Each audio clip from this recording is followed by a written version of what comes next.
Hi friends, എല്ലാവർക്കും എൻ്റെ YouTube ചാനലിലേക്ക് സ്വാഗതം. ഈസ്റ്റർ ഒക്കെ അല്ലേ, അപ്പോൾ നമുക്ക് വീട്ടിൽ തന്നെ ഉണ്ടാക്കാൻ പറ്റുന്ന ഒരു നല്ല ചിക്കൻ സ്റ്റൂ നോക്കിയാലോ. രണ്ട് ചെറിയ സവോള, ഒരു ഉരുളക്കിഴങ്ങ്, ഒരു ചെറിയ ക്യാരറ്റ്, രണ്ട് പച്ചമുളക്, ചെറിയ കഷ്ണം ഇഞ്ചി, ഒരു 3-4 വെളുത്തുള്ളി, പിന്നെ കറിവേപ്പിലയും കുറച്ച് സ്പൈസസ് എന്ന് പറയുമ്പോൾ ഞാൻ എടുത്തേക്കുന്നത് ഏലക്ക, പിന്നെ കറുവപ്പട്ട, ഗ്രാമ്പു, അതേപോലെ തക്കോലം, പിന്നെ ബേ ലീഫ്. ചട്ടി ചൂടായി കഴിയുമ്പം അതിലാവശ്യത്തിലേക്ക് വെളിച്ചെണ്ണ ഒഴിക്കുക. അതിലേക്ക് നമ്മൾ എടുത്തു വെച്ചിട്ടുള്ള സ്പൈസസ് ഒന്നിട്ട് ചെറുതായിട്ട് ഇളക്കണം. കരിഞ്ഞു പോകാൻ പാടില്ല കേട്ടോ, അധികം മൂക്കുക വേണ്ട. പിന്നെ അതിലേക്ക് ചെറുതായി അരിഞ്ഞിട്ടുള്ള ഇഞ്ചിയും വെളുത്തുള്ളിയും കൂടെ ഇടുക. കൂട്ടത്തിൽ 2 പച്ചമുളകും ചേർക്കുക. കുറച്ച് സമയം ഇളക്കി കൊടുക്കണം. അത് ഒരു പച്ചമണം മാറുന്നിടം വരെ ഇളക്കിയാൽ മതി കേട്ടോ, നമുക്ക് നന്നായിട്ട് ഡ്രൈ ആവണ്ട. എന്നിട്ട് അതിലേക്ക് നമുക്ക് അരിഞ്ഞു വെച്ചിട്ടുള്ള സവോളയും കറിവേപ്പിലയും ചേർത്ത് നല്ലപോലെ ഇളക്കുക. പിന്നെ ഈ സവോള വഴണ്ട് വരാൻ വേണ്ടിയിട്ട് നമ്മൾ കുറച്ച് ഉപ്പിടണം.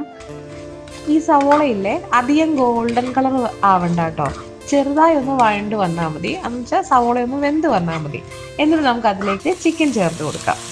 ചിക്കൻ ഇട്ടതിന് ശേഷം നമുക്കൊരു 2-3 മിനിറ്റ് ഒന്ന് ഇളക്കി കൊടുക്കണം. കാരണം ആ സവോളക്കകത്തും ആ മസാലക്കകത്തും ചിക്കനൊന്ന് ഇളക്കിയിട്ട് അതിലേക്കൊന്ന് പിടിക്കാൻ വേണ്ടിയിട്ട്.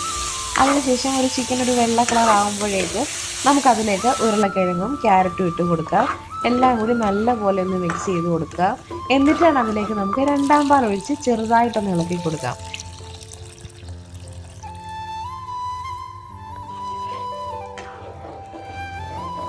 പിന്നെ അതൊരു മൂടി വെച്ചിട്ടൊരു 10 മിനിറ്റ്സ് വേവിക്കാൻ വെക്കാം. ഇടയ്ക്കൊന്ന് ഇളക്കി കൊടുക്കുകയും വേണം കേട്ടോ. ഒരു 10 മിനിറ്റ് കഴിഞ്ഞിട്ട് നമുക്ക് നോക്കാം. അപ്പം കറി ഏകദേശം ഈ ഒരു പരുവമായിട്ടുണ്ടാവും. അതിലേക്ക് ഉരുളക്കിഴങ്ങ് നമുക്ക് ഇതുപോലെ ഒന്ന് ഉടച്ച് ചേർക്കാം. ഉടച്ച് ചേർക്കുന്നതെന്ന് വെച്ചാൽ കറിക്ക് കുറച്ച് കൊഴുപ്പുണ്ടാകാൻ വേണ്ടിയിട്ടാണ്. ഇനി നമുക്കിതിലേക്ക് മസാലപ്പൊടിയൊക്കെ ഇടാവേ. മസാലപ്പൊടി എന്ന് പറയുമ്പോൾ ഒത്തിരി ഒന്നുമില്ല കേട്ടോ. ഗരം മസാല ഒരു 1/4 ടീസ്പൂണും കൂട്ടത്തിൽ കുരുമുളക് എരിവിനും. എന്നിട്ട് നന്നായി ചേർത്തൊന്ന് ഇളക്കി കൊടുക്കാം. വീണ്ടും ഈ മസാല അതിലേക്കൊന്ന് പിടിക്കാൻ നമുക്കൊരു മിനിറ്റ് നമുക്കൊന്ന് അടച്ചു വെക്കാം കേട്ടോ. അതിനുശേഷം നമ്മൾ എടുത്ത് വെച്ചിട്ടുള്ള 1-ാം പാൽ ചേർത്തിട്ട് നന്നായിട്ട് ഇളക്കുക.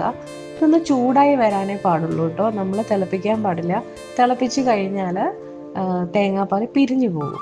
അത് നമ്മുടെ കറിയുടെ ടേസ്റ്റ് മാറും. അപ്പം നമ്മൾ ഒന്ന് ചൂടാവുക, അപ്പം തന്നെ സ്റ്റൗ ഓഫ് ചെയ്യുക കേട്ടോ. അപ്പം നമ്മുടെ ഏകദേശം നമ്മളുടെ ചിക്കൻ സ്റ്റൂ ഒക്കെ റെഡി ആയിട്ടുണ്ട്. നമുക്കിപ്പോൾ ഇത് നെയ്ച്ചോറിനൂടെ കഴിക്കാം, അതേപോലെ തന്നെ അപ്പത്തിനൂടെ കഴിക്കാം, ബ്രെഡിനൂടെ ഒക്കെ കഴിക്കാവുന്നതാണ്. അപ്പോൾ എല്ലാവരും ഒന്ന് ട്രൈ ചെയ്ത് നോക്കണം കേട്ടോ. Thank you. എല്ലാവർക്കും ഹാപ്പി ഈസ്റ്റർ.